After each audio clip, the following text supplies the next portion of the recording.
అమ్మాడి చూడండి ఏం చేస్తుంది. అమ్మాడి ఏం చేస్తున్నా? ఇదేంటి పని?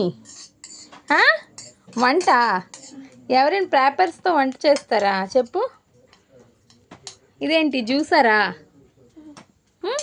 ఏం చేస్తున్నా చెప్పు? పేపర్స్తో వంట చేస్తావా? అమ్మమ్మ ఇంటికి వస్తే ఇదే పనిలా? అమ్మమ్మ ఎక్కడ? అమ్మా అమ్మా అమ్మా ఏంటి కూరలు ఏంటి కొనలేదా? మనోరాళ్ళకి పేపర్లు ఉండమని చెప్పున్నావా? కొనలేదమ్మా, కూరలు రేట్లు ఎక్కువ అయిపోయినాయి, చాలా రేట్లు కొనలేము, అందుకే పేపర్లు ఇస్తాను. పేపర్లు ఇచ్చేసాను, బేగు వండి చేయమంటాను. చూడు అమ్మమ్మ ఇంటికి వస్తే నడిద్దులే. అది నీకే, ఆ కూర నువ్వే తిను, నువ్వు మీ నాన్నే తినండి సరేనా?